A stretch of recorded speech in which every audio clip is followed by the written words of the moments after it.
Baik, yang pertama adalah materi akidah. Dasar materi akidah adalah rukun iman. Nah, rukun iman. Nah, rukun iman itu ya, iman itu apa? Ya. Nah, di dalam kitab Al-Aqidah, yang namanya akidah itu adalah diyakini dalam hati, diucapkan dengan lisan, dan dibuktikan dengan amal. Maka 3 komponen inilah yang akan menguatkan akidah. Nah, bagaimana teknik penyampaiannya? Teknik pencapaiannya, ya. Maaf nih, on off, ya. Teknik penyampaiannya berkaca pada sunnah dan para salafus soleh, ya, ditentukan dengan tahap disesuaikan dengan tahap bernalar anak. Ya. Nah, berkaitan dengan rukun iman, ya, maka materinya ada di 6 rukun iman itu. Mulai dari iman kepada Allah, iman kepada malaikat. Nah, bagaimana caranya? Nah, ini yang selalu menjadi pertanyaan bagi setiap orang tua. Ya, biasanya, aku sebelum alhamdulillahilladzi ahyana ba'da ma amatana wa ilaihi nusyur mengucapkan la ilaha illallah Muhammadar Rasulullah. Itu salah satu sunahnya. Nah, para salafus soleh itu juga mengajarkan keimanan itu banyak sekali, Bu. Ini seperti misalnya yang kisah pemuda dan pohon apel itu, yang pada akhirnya dia pemuda itu dia hanya mengembalikan buah apel yang termakan sampai akhirnya jadi mantu. Nah, itu juga kisah-kisah yang bisa digunakan untuk iman ini, terutama iman kepada Allah. Nah, apa yang dimaksud disesuaikan dengan tahap bernalar? Nah, salah satu cara mengajarkan iman kepada Allah itu adalah dengan Asmaul Husna. Oke, kemarin kita sudah belajar tentang level konkret, betul? Mute-nya boleh dibuka karena ini akan bersifat banyak interaktif juga, silakan. Ya, pertama mengajarkan Allah, ya, itu dengan Asmaul Husna. Baik, Bu, dibuka jika ada yang mau merespon ya, Bu ya? Ya, dibuka jika ada yang mau merespon. Oke, silakan. Ya, bagaimana selama ini pengalaman Bapak dan Ibu, ya, untuk mengajarkan Asmaul Husna kepada anak-anak? Nanti kita akan mengaitkan dengan pembelajaran kemarin dengan proses belajar konkret. Ya, silakan. Ada 3 orang yang saya kasih kesempatan untuk menyampaikan bagaimana cara mengajarkan Asmaul Husna selama ini di rumah. Iya, Bu. Baik, tolong sampaikan dari mana, apakah orang tua atau guru? Ya, silakan. Saya orang tua, Bu. Oke, baik. Dari mana? Saya dari umum, Bu. Nggak apa-apa. Dari mana, Bu? Saya dari Sekolah Citra Azahra. Oh, silakan itu, Bu. Iya. Jadi gini, Bu, misalnya gini, anak saya nanya gini, umur 4 tahun, kelas 4. Ada tetangga non-Islam, dia berusaha belajar terus maju gitu, terus dia nanya, Mah itu bukan Islam mah, tapi kok hanya maju gitu. Ya, terus saya gini, iya, Allah Maha Pemurah sayang. Tapi sebenarnya saya pas bilang, tapi belum Maha Penyayang, saya bingung cara penyampaiannya. Allah Maha Pemurah, tapi saya bingung situ, Bu, ada contoh yang saya bingung penyampaiannya. Saya baru bisa mencontohkan Allah Maha Pemurah sayang. Allah bisa mengasih Allah Maha Kaya, Allah bisa mengasih semua yang Allah miliki kepada yang Allah kehendaki. Saya baru menyampaikan Maha Pemurahnya, tapi untuk menyangkutkan keagamisan ya Rahman ya Rahimnya, saya masih agak bingung di situ, Bu, pengalaman saya gitu. Oke, baik, Bunda, terima kasih sharingnya. Iya. Ya, silakan. Masih ada 2 orang tua atau peserta lagi yang kita kasih kesempatan. Saya Bunda Isani dari Indramayu. Masya Allah. Monggo Bunda. Kalau Guru saya ataukah orang tua, Bun? guru sekaligus anak juga. Kalau di kami mengajar itu kan ada nyanyian Asmaul Husna. Nah, ketika menyampaikan biasanya kan Allah Maha mendengar, dengan yang kemarin disampaikan bahwa berdoa itu tidak harus kencang-kencang karena Allah Maha mendengar. Seperti itu. Okay. Ya, terima kasih Bunda Insani dari Indramayu. Satu lagi. Ya, Bu Marti. Iya, ini Bu Ayu kah? Iya, betul. Iya, Bu Ayu, monggo. Hari ini tadi membacakan Asmaul Husna sama Rais, terus ada bab tentang Allah Maha Menyelamatkan, ya salam ya. Bercerita waktu itu pernah kejadian abinya ditabrak motor ketika menyeberang jalan, dan alhamdulillah tidak terjadi apa-apa, malah motornya yang jatuh, abinya tidak jatuh. Di situ saya sampaikan bahwa Allah Maha Menyelamatkan. Gitu Bu Marti. Siap. Ya, oke, baik. Nah, Ayah Bunda, dalam mengajarkan Asmaul Husna, itu kita juga harus melihat proses berpikirnya. Di situ sesuai dengan tahap penalaran anak. Apa maksudnya? Ketika anaknya di bawah usia 8 tahun, maka selain dihafalkan dan dimasukkan ke dalam doa, juga harus dalam aktivitas sehari-hari. Misal, contoh misalnya sekarang ya, dari Ar-Rahman. Artinya Ar-Rahman itu adalah Allah Maha Pengasih, ya, Allah Maha Pengasih. Nah ini nanti cocok dengan Bunda yang pertama tadi ya, Bunda yang dari Citra Az-Zahra ya, Maha Pengasih. Nah, Allah Maha Pengasih itu kepada semua orang. Apakah dia beriman ataukah tidak beriman, apakah dia meminta atau tidak meminta. Kalau Allah mau ngasih aja, gitu. Nah, ini tadi menarik. Nah, kenapa itu tidak ini tapi kok usahanya maju? Nah, kita bisa kasih tahu ke anak-anak kita. Coba kita lihat. Apa aktivitas yang logis ya? Ini kalau untuk anak PAUD itu hanya sampai Allah Maha Pengasih dan memberikan kepada siapapun tanpa pandang bulu kan gitu. Nah, kalau ini kalau untuk anak yang PAUD yang di bawah yang sampai kelas 2 SD itu gini. Ya, dia diberikan harta tapi kita diberikan keimanan. Gitu. Coba kalau misalnya dia meninggal, hartanya ikut atau tidak? Nah, kalau misalnya kita beriman, kita dapat surga.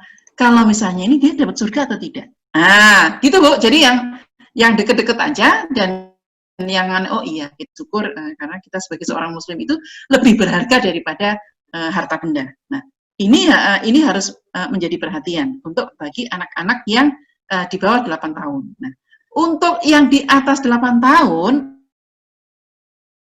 maka proses bernalarnya harus pada proses asosiatif. Jadi misalnya begini, ini yang sering saya lakukan bersama anak-anak. Maaf nih kalau saya menyebut etnis ya, jadi untuk jadi ada etnis tertentu itu kalau usaha itu dia selalu maju. Kenapa kalau kita usaha itu nggak maju-maju? Nah, suatu hari ya kami kebetulan bertetangga dengan tetangga yang etnisnya lain. Nah, beliau itu selalu bangun. Jadi kalau beliau bangun untuk ke Pasar Senen, waktu itu masih Pasar Senen ya, sekarang dia sudah tidak ke Pasar Senen karena Pasar Senen sudah nggak ada. Itu persis pada saat kita qiyamul lail, gitu. Ya, dia kebetulan jualan kue.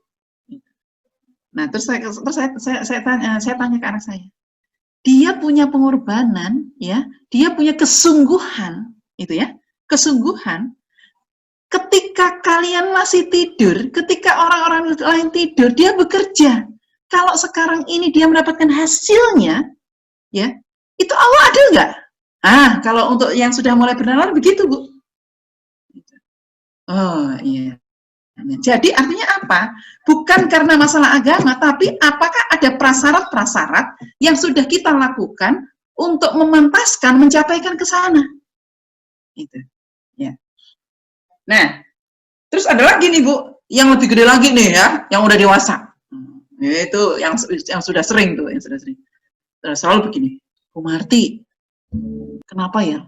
Kalau di sekolah-sekolah yang bukan Islam itu, anaknya disiplin-disiplin.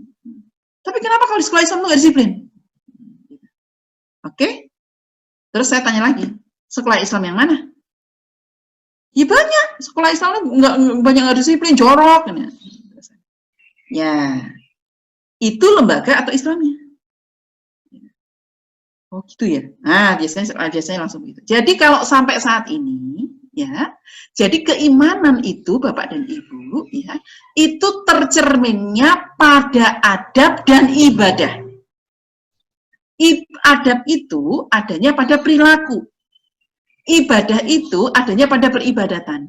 Jadi yang menunjukkan seseorang keimanannya qawi atau tidak adalah bagaimana adabnya terhadap diri sendiri, terhadap Allah, terhadap orang tua, terhadap lingkungannya, dan bagaimana kualitas ibadahnya. Jadi, maka iman kepada Allah ini memang menggunakan asmaul wa sifat sebagaimana di surat Al-Hasyr, tapi proses penurunannya ya disesuaikan dengan proses benalar, dan pada anak PAUD sampai usia 8 tahun sangat dipengaruhi oleh orang tua atau orang dewasa di sekitarnya. Jadi kalau Anda bilang Allah itu ya Rahman, ya Rahim, ya Muhid, ya Muhaimin, ya Kaliman, dan lain-lain, tapi Anda masih sering nyerocos, ya Allah, kok gini amat sih? Ya nggak bisa lah, berarti Anda tidak tahu kasih sayang Allah, dan anak mendengarnya serta melihatnya. Itu yang seringkali selama ini keimanan itu tidak sampai pada tulang sumsumnya anak-anak. Itu iman kepada Allah. Ya. Sekarang bagaimana iman kepada Rasul? Iman kepada malaikat? Ama, ya. Ya, dulu ibu saya mengajarkan kalau rukun Islam itu ama kirahatan. Allah malaikat. Nah, Allah malaikat kitab. Hari akhir. Ama kirahatan. Allah malaikat kitab Rasul hari kiamat, takdir, sama kirahatan. Nah, itu jupat jabunya dari ibu saya. Nah, kalau rukun Islam, ya, itu menggunakannya pakai bahasa Jawa, karena saya dari orang Jawa. Jadi, jidat, rolat, lukat, patso, mojiso. Wah, itu benar-benar jadi mantra banget. Jidat, siji sahadat. Nah, rolat, loro solat. Nah, itu nanti dibahas di sisi ibadah. Nah, ini pas pada iman. Yang kedua, ya, ama, malaikat, ya. Nah, iman kepada malaikat ini, kita, keluarga-keluarga muslim, seringkali luput. Bahkan, anak-anak sudah mengenal bentuk visualisasi malaikat yang ternyata tidak sesuai dengan apa yang dikabarkan oleh Al-Quran. Misalnya, malaikat itu selalu diibaratkan dengan anak kecil perempuan membawa sayap. Iya.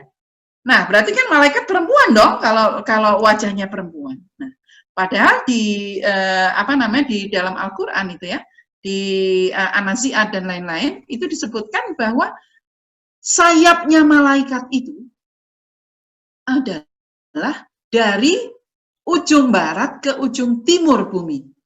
Artinya kan besar sekali.